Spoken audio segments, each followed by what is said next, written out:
الحمد لله رب العالمين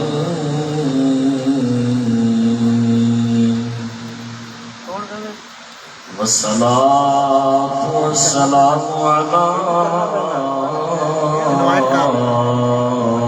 سيد المرسلين سبحان اللہ. أما بعد فأعوذ بالله من الشيطان الرجيم بسم الله الرحمن الرحيم قال الله تبارك وتعالى في القرآن المجيد والفرقان الحميد واصبر نفسك مع الذين يدعون ربهم بالغداة والعشي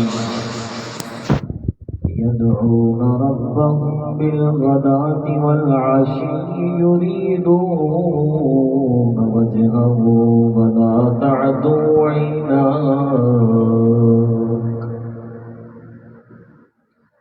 آمنت بالله صدق الله العظيم وصدق رسوله النبي الكريم الأمين.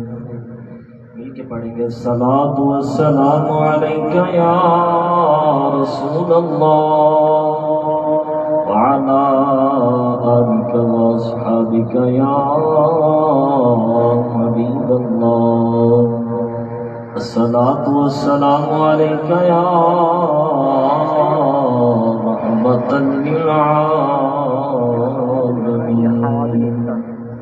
وعلى آلك وأصحابك يا خاتم النبيين.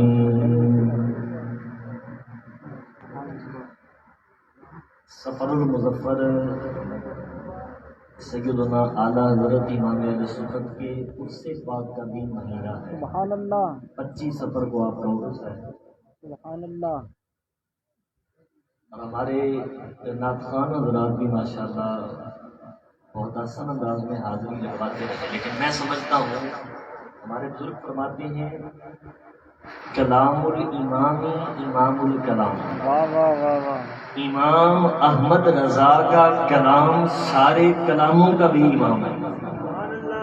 جیسے امام محمد رضا اماموں کا امام ہے، امام محمد رضا کا کلام کلاموں کا امام ہے. سبحان اللہ. بڑا پیارا اعلیٰ حضرت کا کلام ہے. چند ایک شعر میں صرف اس کے آپ کے سامنے پڑھوں گا. بڑا آسان ہے، کوشش کرنی ہے آپ نے میرے ساتھ مل کے پڑھنا ہے. پیش حق مجدہ شفاعت کا سناتے جائیں گے.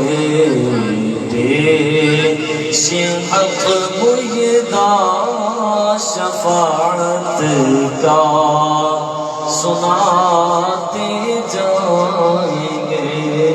آپ روتے جائیں گے، ہم کو ہنساتے جائیں گے. آپ روتے جائیں گے، ہم کو ہنساتے جائیں گے.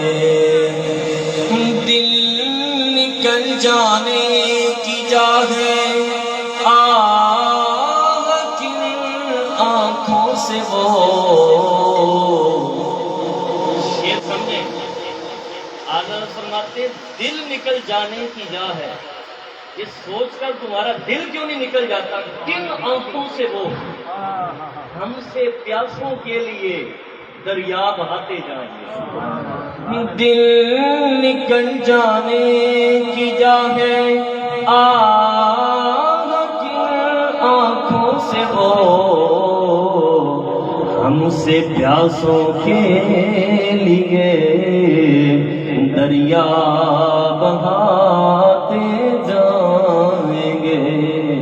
ہم سے پیاسوں کے لیے دریا بہاتے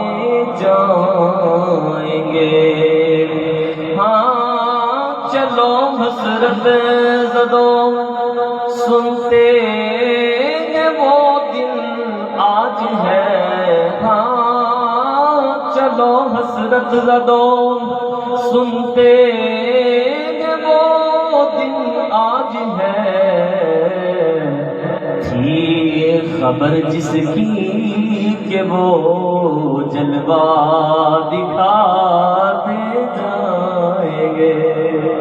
میدان محشر ہے، آج ہم سنتے جا رہے ہیں اعلیٰ حضرت امام اہل سنت نے ایک جگہ پر بڑی پیاری قرآن کا اظہار کیا جب نبی پاک کو معراج کا دلہا بنایا جا رہا تھا۔ اعلیٰ فرماتے ہیں جو ہم بھی وہاں ہوتے خاک گلشن لپٹ کے قدموں سے لیتے اترن، مگر کریں کیا نصیب میں تو یہ نامرادی کے دن لکھے تھے کہ ہم حضور کا زمانہ نہیں پا سکے۔ لیکن ہمیں بتایا تو جا رہا ہے کہ قیامت میں نبی پاک کا دیدار تمہیں کرایا جائے۔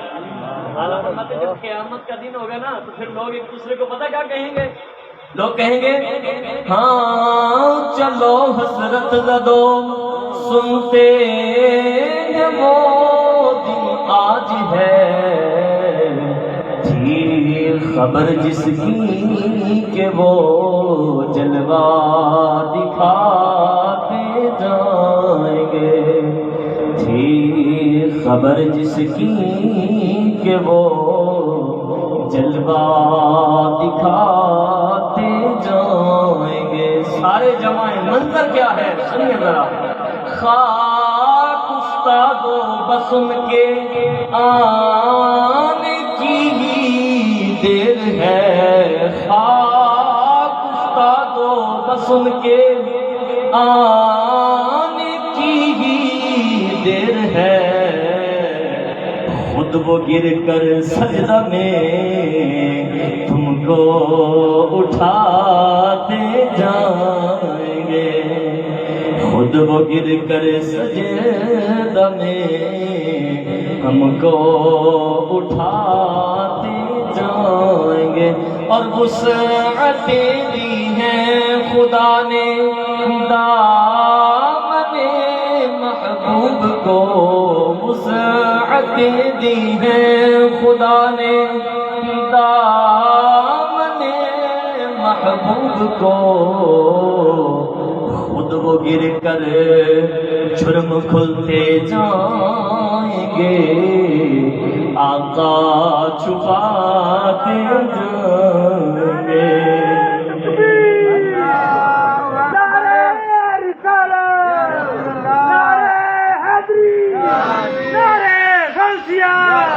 غلام ہے غلام ہے، سبحان اللہ۔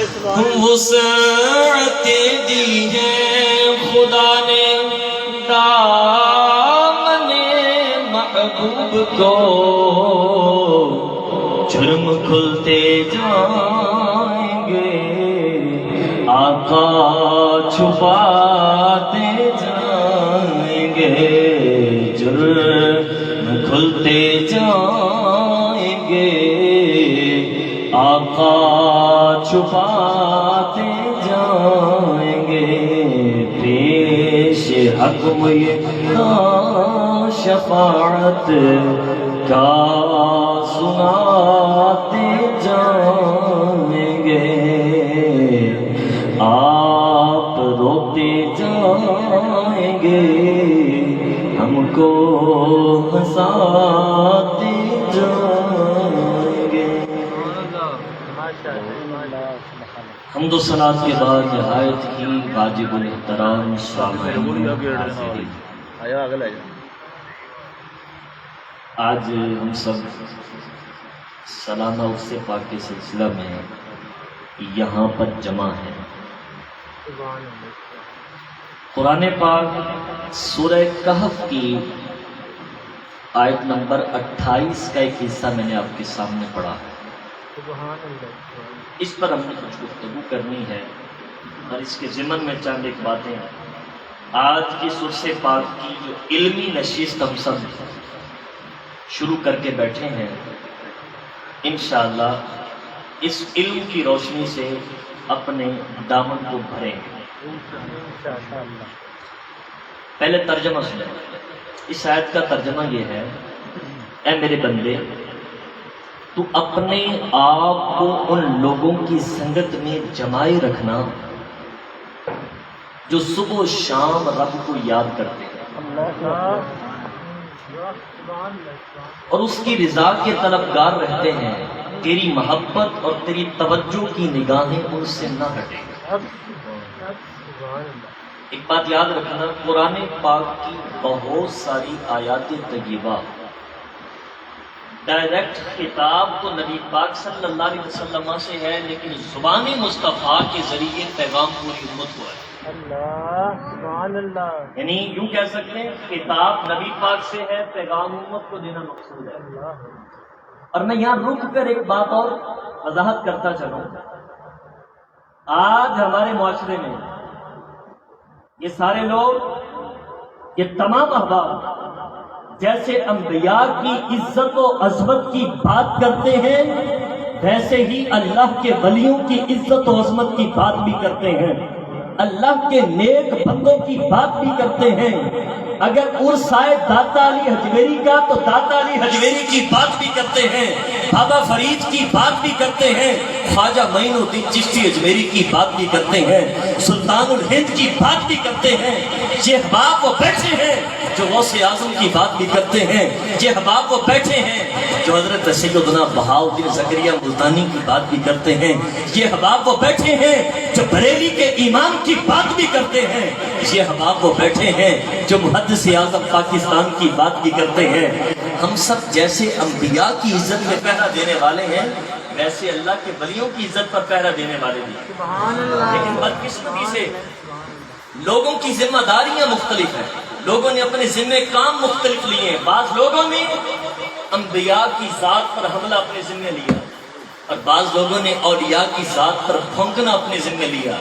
لیکن جیسے اللہ تبارک و تعالیٰ کے بندوں میں کچھ افراد وہ ہیں جو اولیاء کرام کے بارے میں، دیگر افراد کے بارے میں نیگیٹو پوائنٹ اس قوم میں اتار رہے ہوتے ہیں، وہیں علماء حق، وہیں اللہ کے دین کے مددگار علماء کرام ہر زمانے میں ان کی ڈیوٹی رہی ہے۔ کس کی کتنے افراد کی کب ڈیوٹی رہتی ہے وہ بھی عرض کرتا ہوں، لیکن ہر زمانے میں ایسے لوگ ہوتے ہیں جو اللہ کے اولیاء کرام مقرب بندے، ان کا تحفظ اور ان کا دفاع کرنے کے لیے ان کی ڈیوٹی لگی ہوتی ہے۔ میں تو یہ کہتا ہوں، یعنی ان لوگوں کا نظریہ کیا ہے جو یہ کہتے ہیں کہ آپ یہ کیا سلسلہ کار کرتے ہیں، آپ عرس کیوں مناتے ہیں؟ میں اول تو ایک عرس کی تھوڑی سی وضاحت بھی کرتا چلوں۔ عرس کا معنی ہے شادی۔ عرس کا کیا معنی ہے؟ سارے بولیں گے۔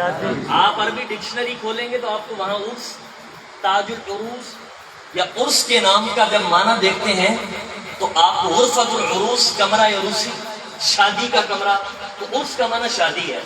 تو کسی نے کہا بھائی وہ تو فوتگی کا دن ہوتا ہے، تم شادی کا دن منا رہے ہو، فوتگی والے دن بھی کوئی شادی مناتا ہے؟ ہم نے کہا بیوقوف قوم، تم سمجھے ہی نہیں۔ اصل بات یہ ہے کہ اللہ کا نیک بندہ جس دن وصال کرتا ہے وہ حقیقت میں اپنی ساری زندگی کی الجھنوں سے نکل کر ساری زندگی جس محبوب کی محبت میں گزارتا ہے، ساری زندگی جس رب ذوالجلال کے نکاح کے شوق میں گزارتا ہے، وہ دن ظاہری دنیا سے جانے کا ہوتا ہے لیکن حقیقت کے اندر محبوب سے ملاقات کا دن ہوتا ہے۔ اتنی خوشی بندے کو شادی کے دن نہیں ہوتی جتنی محبوب سے ملاقات کے دن ہوتی ہے۔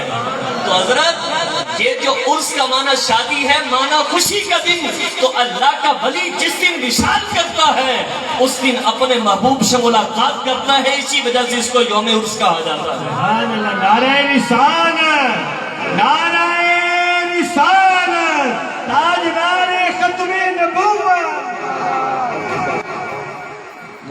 کیا ضرورت پڑی ہے اتنا کرایہ لگانا، سفر کرنا اور کسی بندے کے پاس جانا؟ ڈائریکٹر اللہ اللہ کیوں نہیں کرتے؟ ڈائریکٹ رب کی بارگاہ میں کیوں نہیں جاتے؟ تو شاعر نے بڑے پیارے لفظوں میں کہا، اللہ اللہ کیے جانے سے اللہ نہ ملے، اللہ والے ہیں جو اللہ سے ملا دیتے ہیں۔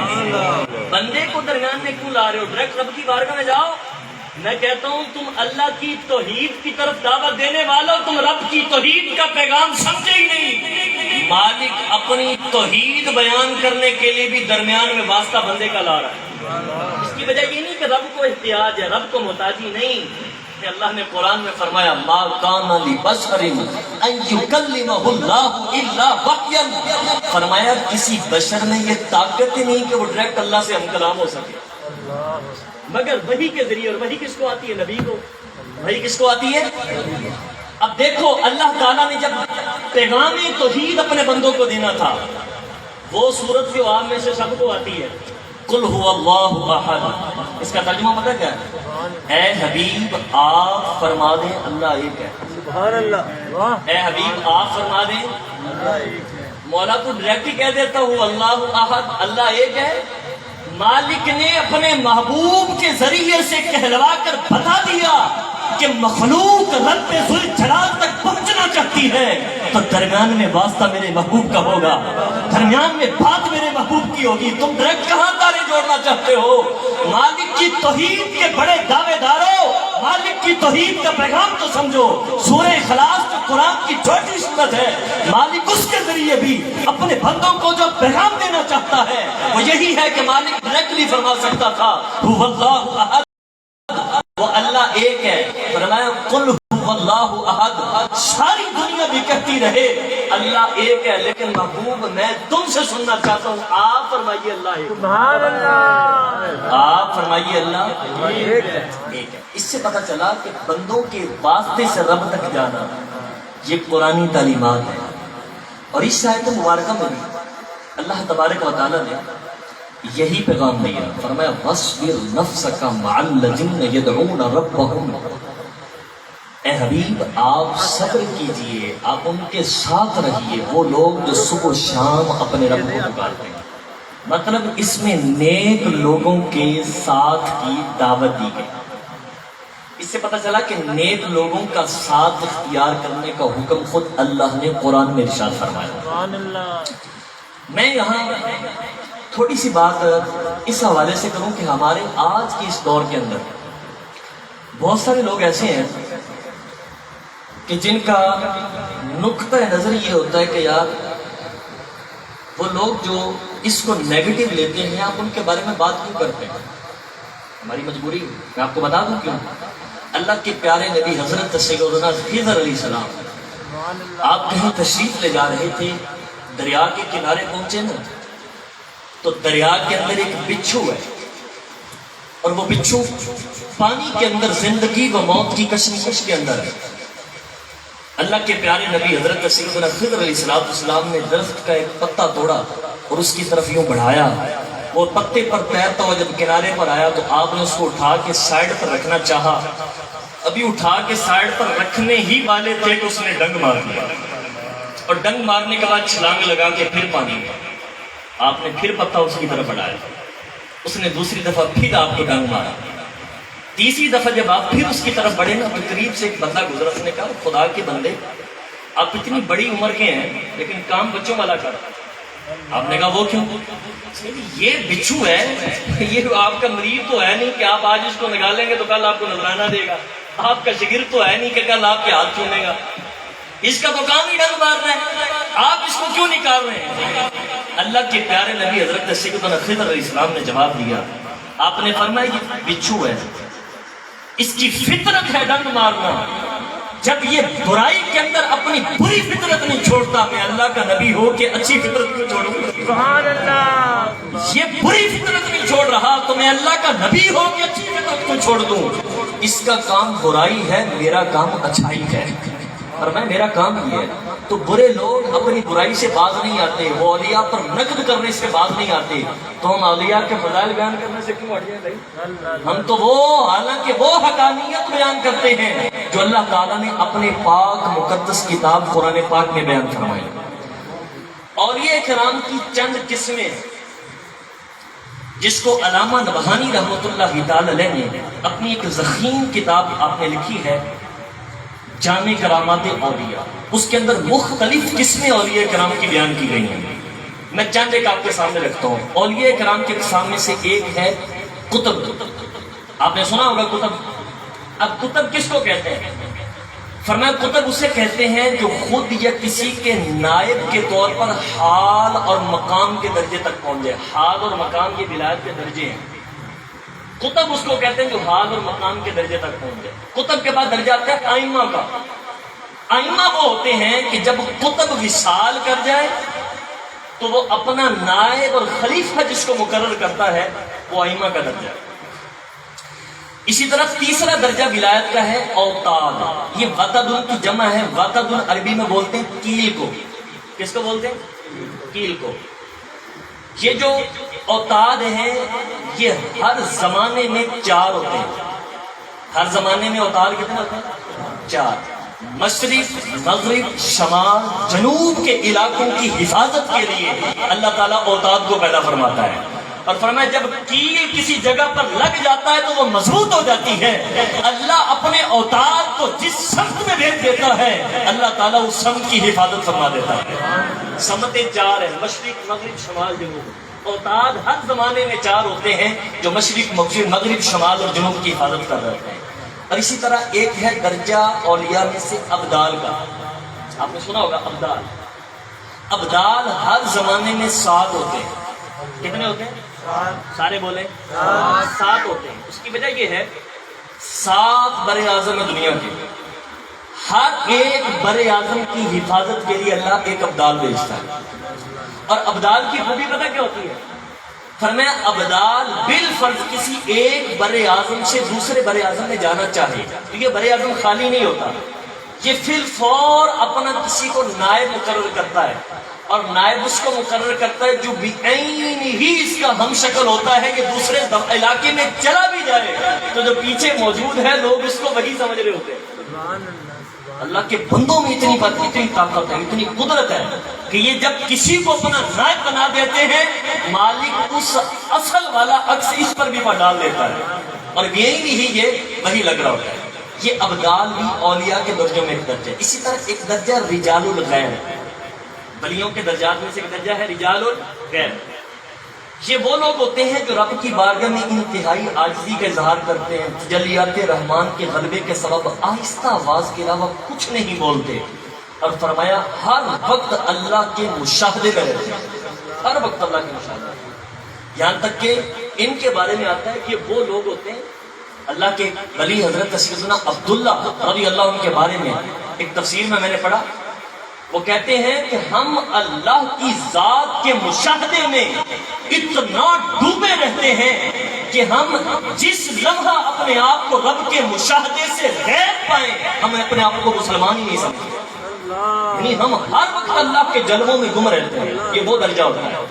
کہاں میں اور آپ اور کہاں اتنے بڑے اولیاء کرام کو اگر کوئی ہاتھ ڈالے اور جناب ان کے بارے میں بات کرے کتنی بڑی بدقسمت مل سکتی ہے. یہ جو اللہ تبارک و تعالیٰ کے نیک بندے ہیں. ہم یہ جو عرس کی محفل سجی ہے تو میں یہاں آپ کو ایک بات بتاؤں. حقیقت یہ ہے کہ عرس کی محفل ہو، سالانہ میلہ ہو یا کوئی بھی کسی جگہ پر خانقاہی نظام ہو، وہاں پر علمی بیان اور علم کی مجلس کا انعقاد ضروری ہے. لیکن معذرت کے ساتھ ان پیروں کے ہم بھی خلاف ہیں جو علم کی مجلسوں سے روکتے ہیں. اس کی میں حیرت اس بات پر ہوتی ہے اسی ساری زندگی سمجھائی دا ہے او پیران تو بغیر گزارا کوئی نہیں، پیران کو آیا جایا کرو. جہاں بدماش کرنے نہیں وہ مولویاں نیڑے نہیں لگنے. وہ پیر ہے کہ مولوی ساری زندگی سمجھاتے رہے ہو پیروں کے پاس جاؤ پیروں کے پاس جاؤ. تو پیر صاحب کو پتا ہے کہ مولویوں کو گیا ہے چالی کی گل ہونا دس دینی ہے کہ میری جہالت واضح ہو جائے گی. آج ہمارے زمانے میں بدقسمتی کے ساتھ بہت سارے پیر وہ ہیں کہ جو علم کی مجلسوں سے روکتے ہیں. میں خود عالم ہے اور علم کی مجلسوں میں جانے سے صرف اسی لیے روکتے ہیں کہ اگر یہ چلا گیا تو اس کو پتہ چل جائے گا کہ میں تو مندریاں پائی ہوئی ہیں. وہ عالم نے اس کو بتا دینا مندریوں والا پیر نہیں ہوتا. یہ جو لمبی لٹوں والا یہ پیر نہیں ہوتا. پھر وہ ایسا بدماش قسم کا شخص اس کو علماء کے پاس بیٹھنے سے منع کرتا ہے. تو بھائی ہم ساری زندگی آپ کی فضیلتیں بیان کرتے رہے، ہم ساری زندگی آپ قرآن کی آیتیں پڑھ کے، ہم ساری زندگی حدیث مصطفیٰ پڑھ کے بیان کرتے رہے. تم پیروں کے پاس جاؤ، اللہ کے نیک بندوں کے پاس جاؤ. تم جناب اتنی بدماشی کو اترے ہو کہ تم کہتے ہو مولویوں نیڑے نہیں لگنا کیونکہ آپ کی جہالت واضح ہو جائے گی. اس لیے یہ علماء کی جو محفلیں سجتی ہیں آراس پر، یہ بھی بہت ضروری ہے، کیونکہ یہاں پر ہر خاص و عام کی تربیت ہوتی ہے۔ آپ کی بھی تربیت ہے کہ آپ نے کیسے پیر کو پکڑنا ہے، اور پیران اذان کی بھی تربیت ہے کہ ان کے خصائص کیا ہیں۔ قلائد الجواہر فی مناقب عبد القادر کے نام سے ایک کتاب عربی ہے، اس کے اندر شیخ عبد القادر جیلانی رحمۃ اللہ تعالی علیہ کی ایک نصیحت لکھی ہے۔ آپ نے فرمایا جو پیر صاحب کسی گدی پر مسند پر بیٹھنا چاہیں، فرمایا 12 چیزیں اس کے اندر پائی جانی چاہیے۔ کتنی چیزیں؟ اور بڑی آپ نے پیاری اور خوبصورت پیرائیں میں لکھی۔ آپ نے فرمایا لا یجوز لشیخ ان یجلس علی سجادۃ النہایہ ویتقلد بسیف العنایہ حتی یکمل فیہ 12 خصلۃ۔ فرمایا کسی پیر کے لیے، کسی پیشوا کے لیے، کسی مقتدا کے لیے اس وقت تک جائز نہیں ہے کہ وہ مسند پر بیٹھے یہاں تک اس میں 12 خصلتیں پائی جائیں۔ کتنی خصلتیں؟ 12۔ اور بڑی حیرت کی آپ نے وہ کمال نقطے کے ساتھ بیان کی۔ آپ نے فرمایا خصلتان من اللہ تعالی وخصلتان من النبی وخصلتان من ابی بکر وخصلتان من عمر وخصلتان من عثمان وخصلتان من علی رضی اللہ عنہ۔ آپ نے فرمایا 2 خصلتیں اس میں رحمان والی ہونی چاہیے، 2 خصلتیں اس کے اندر مدینے کے سلطان والی ہونی چاہیے، 2 خصلت اس میں حضرت سیدنا ابو بکر والی ہونی چاہیے، 2 خصلت اس کے اندر فاروق اعظم والی ہونی چاہیے، 2 خصلت اس کے اندر عثمان غنی والی ہونی چاہیے، 2 خصلت اس کے اندر مولا علی والی ہونی چاہیے۔ کون کون سی؟ آپ نے فرمایا وَأَمَّا اللَّتَانِ مِنَ اللَّهِ تَعَالَى، فرمایا وہ 2 خصلتیں جو پیر صاحب میں ہونی چاہیے وہ کون سی ہے؟ فرمایا أَن يَكُونَ سَتَّارٌ وَغَفَّارًا۔ آپ نے فرمایا ایک تو یہ کہ وہ لوگوں کے عیبوں پر پردے ڈالنے والا ہو، لوگوں کے عیبوں پر پردے ڈالنے والا ہو۔ ایک مرید آوے جو کو دوجے مرید کی خامیاں بتا کری جاوے، نہیں، آپ اس مرید کی اصلاح کریں لیکن اس مرید کے سامنے اس کی خامیاں بیان نہ کریں، پردے ڈالیں۔ ان یکون ستارا وغفارا، فرمایا عیبوں پر پردے ڈالنے والا ہو، وغفارا، اور ان کی غلطیوں کو درگزر کرنے والا ہو، ان کی غلطیوں کو درگزر کرنے والا ہو۔ اور فرمایا وَأَمَّا اللَّتَانِ مِنَ النَّبِيِّ کی وہ 2 خصلتیں جو نبی پاک والی پیر میں ہونی چاہیے وہ کون سی ہیں؟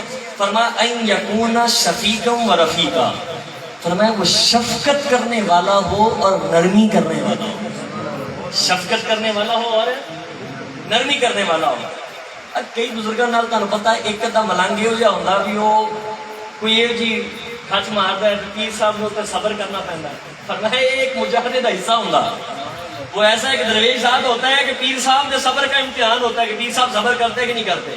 تو فرمایا یکون شفیقا و رفیقا، فرمایا 2 خصلتیں نبی پاک والی یہ ہونی چاہیے کہ وہ شفقت کرنے والا اور نرمی کرنے والا، فرمایا اور اس کے اندر 2 خصلتیں ابو بکر والی کون سی ہونی چاہیے؟ ان یکون صدیقا و متصدقا، فرمایا وہ ہمیشہ سچ بولنے والا ہونا چاہیے اور لوگ اس کو سچا گردانتے بھی ہوں، سبحان اللہ، جھوٹا بندہ کبھی پیر نہیں ہوتا، سچ بولنے والا۔ اور فاروق اعظم والی کون سی 2 خصلتیں؟ فرمایا وَأَمَّا اللَّتَانِ مِنْ عُمَرَ رضی اللہ تعالی عنہ، فرمایا أَن يَكُونَ أَمَّارًا نُهَاءً، فرمایا نیکی کا حکم کرنے والا ہو، برائی سے منع کرنے والا ہو، نیکی کا حکم کرنے والا ہو، برائی سے منع کرنے والا ہو۔ اور فرمایا وَأَمَّا اللَّتَانِ مِنْ عثمان، عثمان غنی والی کون سی؟ أَن يَكُونَ طَعَامًا لِلطَّعَامِ مُصَلِّيًا بِاللَّيْلِ وَالنَّاسُ نِيَامٌ، فرمایا 2 خصلت عثمان غنی والی یہ ہونی چاہیے کہ کثرت سے لوگوں کو کھانا کھلانے والا ہو۔ سبحان اللہ، لنگر کا ثبوت ہو گیا کہ نہیں ہو گیا؟ کثرت سے لوگوں کو کھانا کھلانے والا ہو، لنگر شریف چل رہا ہو، وہاں سرکار کے غلام آ کے سیراب ہو رہے ہو اور اس لنگر میں اللہ نے شفا رکھی ہوتی ہے، لوگ کھا رہے ہوتے ہیں، شفا یابی نصیب ہو رہی ہوتی ہے۔ اور فرمایا وہ اور اگلی صفت فرمایا وَيُصَلِّي وَالنَّاسُ نِيَامٌ، فرمایا لوگ سوئے ہوئے ہوں تو وہ اللہ کی بارگاہ میں نفل پڑھنے کے لیے کھڑا ہو، لوگ سو رہے ہوں تو وہ اللہ کی بارگاہ میں نفل پڑھنے کے لیے کھڑا ہو۔ اور حضرت علی والی صفات کون سی ہیں؟ وَأَمَّا مِنْ عَلِيٍّ رضی اللہ عنہ أَن يَكُونَ عَالِمًا شُجَاعًا، فرمایا پیر عالم بھی ہو، شجاعًا بہادر بھی ہو، یعنی یہ مطلب کہ علم کے ساتھ بہادری کیوں بیان کی پتہ ہے آپ کو؟ بڑے بڑے علماء کئی جگہوں پر مسئلہ بیان نہیں کرتے، بزدلی دکھاتے ہیں کہ نہیں یہ موقع نہیں تھا، یہ مناسبت نہیں تھی، یہاں حکمت عملی یہ تھی نہیں حضرت، ڈنکے کی چوٹ پر اگر اللہ نے آپ کو علم دیا ہے تو آپ ڈنکے کی چوٹ پر حق بیانی کی جگہ پر سچی بات کر جائیں، خواہ وہ کسی کو کڑوی کیوں نہ لگے۔ نبی پاک علیہ السلام نے فرمایا وہ شخص جو حق بات کو جانتے ہوئے چھپا دے میری امت کا عالم نہیں گنگا شیطان ہے، میری امت کا عالم نہیں بلکہ وہ کیا ہے، گنگا شیطان ہے۔ فرمایا علم بھی ہوئے نال بہادری بھی ہوئے، بندہ گل کرنی بھی جان دو کلا سینے علم کی کرے گا۔ قوم کو بتاؤ کہ تم آج شرانہ اور سپاہ کی محفل پہ آئے ہو تو نظر دوڑاؤ تم کہاں پھنسے ہوئے ہو، کس کس آستانوں پہ تمہاری لو لگی ہے؟ کیا واقعی وہ بادشاہ ہیں، شریعت کے پابند ہیں، نمازی ہیں؟ کیا وہ جناب خلاف شرع کام تو نہیں کرتے؟ اگر کرتے ہیں تو ان سے جان چھڑا کے صحیح عقیدہ سنی مسلمان جو اولیاء کرام ہیں ان کے دامن سے وابستہ ہو جائے۔ لیکن معذرت کے ساتھ آج یہ مادیت کا دور ہے، میں اس میں ایک آپ کو حصی مثال دیتا ہوں۔ یہ میگنیٹ ہوتا ہے مقناطیس، اس کے بنانے کے دو طریقے ہیں۔ میگنیٹ بنانے کے کتنے طریقے ہیں؟ دو طریقے ہیں۔ ویسے تو یہ جو سائنس کی دنیا میں سائنس کہتی ہے کہ یہ دنیا خود بہت بڑا مقناطیس ہے، دنیا خود بہت بڑا مقناطیس ہے، اور اس کی جو مقناطیسی پاور ہے سائنس کی دنیا میں 80,000 کلومیٹر تک ہے۔ کتنے کلومیٹر؟ 80,000۔ اور 80,000 کلومیٹر تک تو اس کی اپنی کشش ہے، جو مقناطیسی قوت اس کی گردانی جاتی ہے۔ اور اس کے ساتھ ساتھ فرمایا یہ جو شمسی نظام ہے اس کے اندر بھی دیکھا جائے تو شمسی نظام کے اندر جو ہے اس کی پاور زمین سے 2.5 لاکھ گنا زیادہ ہے، 2.5 لاکھ گنا۔ لیکن مقناطیس کی پاور کو لوگ مانتے ہیں کہ یہاں پر مقناطیس رکھو، یہاں لوہا رکھو تو مقناطیس لوہے کو کھینچتا ہے، کھینچتا کہ نہیں کھینچتا؟ آج لوگوں کو بات یہ نہیں سمجھ آ رہی کہ ایک ولی فلاں علاقے میں فلاں جگہ دفن ہے، فلاں جگہ کیسے پہنچ گیا ہے کہ نہیں ہے؟ بہت بڑا اعتراض ہے کہ جناب کیسے پہنچ گیا، وہ تو فلاں جگہ پر ہے، اتنی دور مدد کے لیے کیسے پہنچا؟ میں یہ کہتا ہوں زمین جس کی 80,000 کلومیٹر تک مقناطیسی پاور کو سائنس بھی مانتی ہے اور آسمانی پاور زمین سے 2.5 لاکھ گنا زیادہ ہے، یہ مقناطیس کے اندر یہ جو کشش ہے یہ کس نے رکھی ہے؟ یہ رب ذوالجلال نے رکھی ہے۔ جو مالک مادیت کے اندر اتنی مقناطیسی پاور رکھ سکتا ہے تو روحانی دنیا کے اندر مالک اپنے اولیاء میں یہ پاور نہیں رکھ سکتا۔ یہی وہ بات ہے کہ جب اس پروسیس سے ایک ولی کو گزارا جاتا ہے تو پھر کسی کو داتا گنج بخش علی حجویری بنا کر لاہور میں، غوث پاک کو غوث اعظم بنا کے بغداد میں، بابا فرید کو گنج شکر بنا کر پاک پتن کے اندر، بہاؤدین زکریا کو ملتان کے اندر، بریلی کے امام کو بریلی کے اندر، محدث اعظم پاکستان کو فیصل آباد کے اندر، مختلف پیراؤں کے اندر، مختلف علاقوں کے اندر مالک ان اولیاء کے اندر روحانی پاور رکھ کے امت کو فیض دینے کے لیے اللہ کی جناب سے ان کی ڈیوٹیاں لگتی ہیں کہ یہ لوگ مختلف علاقوں میں جا کر لوگوں کو فیض عام کر رہے ہوتے ہیں۔ سبحان اللہ، نعرہ تکبیر، نعرہ رسالت، نعرہ تحقیق، نعرہ حیدری، نعرہ غوثیہ، اللہ محمد 4 یار حاجی خواجہ قطب فرید، فرید یا فرید، حق فرید یا فرید، حق فرید۔ اب اندازہ لگاؤ کہ یہ جو عام مادیت ہے اس کی پاور مان رہے ہو، اس کے اندر طاقتیں میرے رب نے رکھی ہیں۔ مسلمان کا یہ اعتقاد کیسے ہو سکتا ہے کہ رب نے اس مقناطیس میں تو طاقت رکھی، لوہا کھینچ لے، تو اللہ کے ولی میں یہ طاقت کیوں نہیں ہے؟ علی انسان اشرف المخلوقات ہے، مالک نے دیگر مخلوق میں طاقت رکھی ہو تو جو اشرف المخلوقات اس کو محروم کر دیا ہو، یہ تو انسانی عقل کے تقاضوں کے بھی برخلاف ہے۔ اور پھر ان اولیاء کرام کے ان اوصاف کے جامع جو اولیاء کرام ہیں ان کے دامن کے ساتھ وابستگی کہ دنیا اور آخرت دونوں میں بندے کو بیڑا پار لگا دیا۔ میاں شیر محمد شرف پوری رحمۃ اللہ تعالی علیہ آپ کے خلیفہ مجاز میں میاں عمر، ان سے کسی نے ایک سوال پوچھا کہ نیکوکار تو قیامت کے دن جنت میں اپنے عملوں کی وجہ سے دوڑتے ہوئے چلے جائیں گے، ہم جیسے گناہگاروں کا کیا بنے گا؟ اس کے بارے میں ایک تو مجھے یہاں وہ حدیث یاد آ گئی، نبی پاک علیہ السلام نے فرمایا شفاعتی لأہل الکبائر من امتی، فرمایا میری شفاعت تو ہے ہی میری امت کے گناہگاروں کے لیے۔ امت کے بڑے بڑے گناہگار ہوں گے، نبی پاک نے فرمایا میری سفارش ہوگی مالک انہیں جنت میں بھیج دے گا۔ گناہگار جو محشر میں فریاد کریں گے آیا ہوں میں آیا ہوں، سرکار کہیں گے سر سجدے میں ہوگا، کھل جائیں گی زلفیں اور امت کی بخشش کا اصرار کریں گے، اور فرمایا مالک کی رحمت کیا پکارے گی، میرا قہر و غضب تو تیرے دشمن کے لیے ہے، اے میرے حبیب تیرے چاہنے والوں سے تو ہم پیار کریں گے، تیرے چاہنے والوں سے تو ہم پیار کریں گے۔ لیکن بات اس سوال کا جواب دیتا جاؤں، آج آپ ایک آستانے کے ساتھ وابستہ ہیں، میں ایک آستانے کے ساتھ وابستہ ہوں، مختلف لوگ اللہ کے نیک بندوں سے وابستہ ہیں، اس کا فیضان آپ کو دنیا میں تو نصیب ہو رہا ہے، قیامت میں بھی اس کا فیضان نصیب ہوگا۔ میاں شیر مبشر پوری کے خلیفہ مجاز سے پوچھا حضرت نیکوکار تو جنت میں دوڑتے چلے جائیں گے، گناہگاروں کا کیا بنے گا؟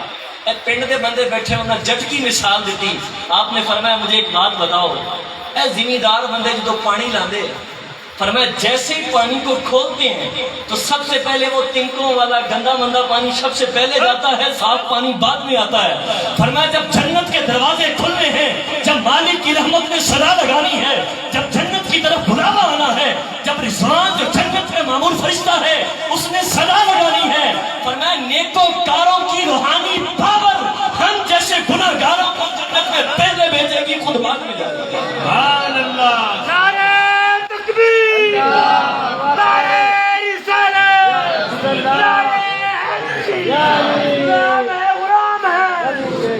سبحان اللہ، ماشاء اللہ۔ اسی مثال کو سمجھنا چاہتے ہو تو فرمایا پانی دی جدو زور پیندا تے تنکے والے پہلے ٹر جاندے ہیں، اللہ اللہ۔ تو جب قیامت میں روحانی بندے پیشوا وہ افراد جن کے بارے میں مصطفیٰ کریم علیہ السلام کی حدیث کہتی ہے قیامت کے دن کتنے لوگ کھڑے ہوں گے جو اپنے شیخ اپنے پیر اپنے استاد کو کہہ رہے ہوں گے شیخ میں نے تمہیں دنیا میں وضو نہیں کرایا تھا، میں نے تمہیں دنیا میں وضو نہیں کرایا تھا۔ نبی پاک نے فرمایا وہ اپنا وضو یاد کرائے گا، وہ ہاتھ پکڑ کے اس کو بھی جنت میں لے جائے گا۔ تو یہ کہے گا میں نے آپ کو کھانا نہیں کھلایا تھا، فرمایا اس کو ہاتھ پکڑ کے اس کھانا کھلانے والے کو بھی جنت میں لے جائے گا۔ سبحان اللہ۔ اب اندازہ لگاؤ آج بھی اگر کوئی بندہ ان حدیث کو پڑھنے کے بعد ان روایات کو پڑھنے کے بعد پھر بھی تو کہے نہیں نہیں نہیں، ہر ایک کو اپنی فکر ہے، قرآن نے کہا ہے، آپ دوپہر میں بھی سنا وہ قرآن پاک کیا ہے الاخلاء یومئذ لبعض یوم عدو، فرمایا قیامت کے دن جو قریبی دوست ہوں گے، فرمایا الاخلاء دوست، فرمایا وہ بعض کے دشمن بن جائیں گے، الا المتقین، فرمایا نیکوکار وہ دشمن نہیں ہوں گے۔ اس سے پتہ چلا کہ قیامت کے دن بھی یہ لوگ ہمارا سہارا ہوں گے۔ اس لیے خدا را انٹرنیٹ کی دنیا ہو یا آپ کو پہلی بات تو ایسی مجلس میں تو جانا ہی نہیں جہاں اللہ اور اس کے رسول اور اس کے نیک بندوں کے بارے میں ویک پوائنٹ ہمیں سنایا جائے، ہمارا کام ہی کوئی نہیں ہے۔ تھوڑے پیو دادے ساری زندگی 11ویں 12ویں مناتے رہے، آپ نیو جنریشن آئی جناب، آپ کہتے تو نہیں 2022 چل رہا ہے جناب، اس کا تقاضا یہ کہ یوں کیا جائے۔ خدا کے بندو ایک بات یاد رکھنا، اللہ نے قرآن میں فرمایا وَلَلْآخِرَةُ خَيْرٌ لَكَ مِنَ الْأُولَىٰ، اے میرے حبیب آپ کی ہر آنے والی گھڑی پچھلی گھڑی سے بہتر ہے۔ یہ صرف نبی پاک کے بارے میں ہے، ہمارے بارے میں نہیں ہے۔ امت کی گھڑی جتنا زمانہ نبوی سے دور ہو جاتے ہیں حالت اب تو ہوتی جا رہی ہے۔ نبی پاک کی فضیلتیں دنیا پہ آشکار ہوتی جا رہی ہیں۔ وہ لوگ جو نبی پاک کے زمانے میں تھے چاند کے ٹکڑے ہوتے دیکھے، سورج کو پلٹتے دیکھا، جنہوں نے پہاڑوں کو سلام کرتے دیکھا، ان میں بعض لوگ بدبخت رہے اور وہ نہ مانے، اور آج امتی دن دیکھے مانی جا رہا ہے۔ یہ ہے وَلَلْآخِرَةُ خَيْرٌ لَكَ مِنَ الْأُولَىٰ کا ظہور کہ میرے حبیب ہم آپ کی شان کو اس دنیا پہ اتنا پاور کرائیں گے کہ وہ لوگ جنہوں نے آپ کو دیکھا نہیں ہوگا وہ بھی آپ کا جانے دینے کے لیے تیار ہو جائیں گے۔ یہ ہے وَلَلْآخِرَةُ خَيْرٌ لَكَ مِنَ الْأُولَىٰ۔ لیکن جو امت کے حالات ہیں یہ جتنا زمانہ نبوی سے دور ہوتے جا رہے ہیں یہ حالت بگڑتی جا رہی ہے۔ یہی تو وجہ ہے نبی پاک علیہ السلام نے فرمایا قرب قیامت کچھ لوگ میری امت میں ایسے حالات شروع ہو جائیں گے کہ بندہ صبح کو مسلمان ہو گئے شام کو کافر ہو جائے گا۔ کیسے؟ فرمایا فتنے اتنے کثرت سے ہوں گے۔ یہ حدیث محدثین نے کتب احادیث کے اندر باب الفتن کے اندر ذکر کی کہ فتنوں کا ظہور اتنا ہوگا کہ بندہ سویرے مسلمان شامی کافر۔ خود ہی وجہ پتہ کی ہوگی؟ ایک تو تحقیق کریں گے رفائی دین کرنی کہ نہیں کرنی، یا رسول اللہ کہنا کہ نہیں کہنا، میلاد کا جھنڈا لانا کہ نہیں لانا، خدا کے بندو آپ بتاؤ نا مجھے، وہ حدیث ہم پڑھتے ہیں سیدنا صدیق اکبر رضی اللہ تعالیٰ نے نبی پاک کا نام سن کر انگوٹھے چومے تھے، تو آپ نے پہلے پوچھی تھی کوئی حدیث؟ آپ نے کوئی دلیل لی تھی؟ نبی پاک علیہ الصلوۃ والسلام کے صحابہ کرام نے نبی پاک علیہ الصلوۃ والسلام سے جو محبت کی ہے وہ دلیلیں دیکھ کر نہیں کی، بن دیکھے کی ہے۔ اور تم آج دلیلیں پوچھتے ہو میلاد کے جھنڈے کے لیے، جنہوں نے قیامت میں تمہاری سفارش کرنی ہے، تم آج ان کے جھنڈے کی دلیل پوچھ رہے ہو؟ جنہوں نے قیامت کے دن آپ کی سفارش کر کے آپ کو جنت میں لے جانا ہے، میلاد آ رہا ہے، تم لائٹنگ کی دلیلیں پوچھتے پھر رہے ہو؟ آپ کو تو چاہیے یہ تھا، تم تو دلیل ملے نہ ملے، میں اپنے بچے کی ولادت کے لیے جب برتھ ڈے کی محفل کا انعقاد کرتا ہوں، جب برتھ ڈے کا فنکشن کرتا ہوں، میں کوئی دلیل نہیں پوچھتا۔ تو وہ ہستی جو دنیا میں تشریف لائی، جن کا مقام یہ ہے کہ وہ جو نہ تھے تو کچھ نہ تھا، وہ جو نہ ہو تو کچھ نہ ہو، جان ہے وہ جہان کی، جان ہے تو جہان ہے۔ اور فرمایا وہ ہستی جو دنیا میں تشریف لائی کہ جن کے بارے میں رب نے بھی فرمایا لولا کا لما خلقت الدنیا، اے میرے حبیب اگر آپ نہ ہوتے تو میں دنیا نہ بناتا، لولا کا لما خلقت السماء فلا بل الارض، اے حبیب آپ کو نہ بنانا ہوتا میں آسمان نہ بناتا، میں زمین نہ بناتا، لوح نہ بناتا، قلم نہ بناتا، کرسی نہ بناتا۔ حد بھی فیصلہ فرما دیا لما اظہرت الربوبیہ، اے میرے حبیب اگر آپ کو نہ بنانا ہوتا میں اپنا رب ہونا بھی ظاہر نہ کرتا۔ جن کے صدقے کائنات بنی ہے، تم دلیلیں پوچھ رہے ہو؟ اللہ آج یہ بنتا ہے ربی نور آ رہا ہے۔ میں نے اپنے بچے کی ولادت کے جناب غبارے لگانے کے لیے میں نے دلیلیں نہیں دی تھیں، لہٰذا مجھے ربی نور شریف میں جھنڈا لگانے کے لیے کسی دلیل کی ضرورت نہیں، حالانکہ دلائل موجود ہے۔ روح الامین گاڑا کعبے کی چھت پہ جھنڈا، تار شورا پھریرا صبح شب ولادت، جبریل امین نے 3 جھنڈے گاڑے، دلیلیں ہیں ہمارے پاس۔ نبی پاک جب مدینہ میں آئے تو جھنڈوں کی جناب گونج کے اندر نبی پاک علیہ السلام مدینہ میں آئے، دلائل ہیں۔ لیکن میں کہنا یہ چاہ رہا ہوں، آپ نبی پاک کی سروس کو جو رجبہ نے فرمایا صبح کو مسلمان شام کو کافی فتنے کثرت سے ہوں گے۔ آج فتنوں کا دور ہے، بہت سارے لوگ نیٹ پر آپ کو اولیاء سے بیدار کر رہے ہیں۔ خدا آپ نیٹ پر دین سیکھنے سے بچ جائیں، علماء کے پاس جائیں، صحیح العقیدہ سنی علماء کے پاس، اپنے عقیدوں کی اصلاح ضروری ہے۔ اگر ہم نیٹ کی دنیا میں گھومتے رہے، وہ دن دور نہیں ہے کہ آج لوگ بے راہنمی کا شکار ہیں، لوگ اولیاء سے بیزار ہوتے نظر آ رہے ہیں۔ یہ خانقاہی نظام کو معاذ اللہ وہ ایک دقیانوسی سوچ قرار دے رہے ہیں اور اس کو شرک و بدعت کے اڈے قرار دے رہے ہیں، جبکہ ایسا نہیں ہے۔ ہم تو جس خانقاہ پر بیٹھتے ہیں ہم تو یہ بیان کرتے نہیں، ہم تو وہ لوگ ہیں جو ہم اپنے آپ کو اتنا پارسا نہیں کرتے، ہم مریدوں کی اصلاح کا سامان بھی کرتے ہیں، ہم پیری مریدی کا اصول بھی بیان کرتے ہیں، ہم وہ لوگ ہیں۔ لہٰذا یہ جو ڈبے پیر، یہ جناب لٹوں والے، یہ جناب نیٹ پر ہوتا ہے جی بابا جی جناب اس کے کپڑے بھی نہیں پہنے، اس کو کہتے ہیں جی ہے پیری مریدی ہو رہی، کس نے کہا بھی یہ پیری مریدی ہے؟ اس کا ہمارے ساتھ کوئی تعلق نہیں ہے۔ اس کا مطلب یہ ہوا کہ آج کوئی مسلمان سود کا کاروبار کرتا ہے تو مسلمان اسلام کو غلط کہتے نہیں، وہ فرد واحد غلط ہے۔ اگر کوئی اس طرح کا لبادہ ہو کر پیری مریدی کو بدنام کرے گا تو یہ سلسلہ کار غلط نہیں ہے، وہ فرد واحد کی غلطی ہے۔ خدا را اپنی اصلاح کا سامان کیجئے، صحیح العقیدہ، صحیح الاعمال، صحیح الافعال، سنی علماء کرام، اولیاء کرام کے دامن سے وابستہ رہیں، انشاءاللہ دنیا اور آخرت میں بہتری کا سامان ہوتا چلا جائے گا۔ اللہ کی جناب میں دعا ہے آج کا ہمارا مل بیٹھنا اس غصے پاک کے سلسلہ میں مالک ہمارے لیے، ہمارے والدین کے لیے بخشش کا ذریعہ بنائے، آمین بجاہ النبی۔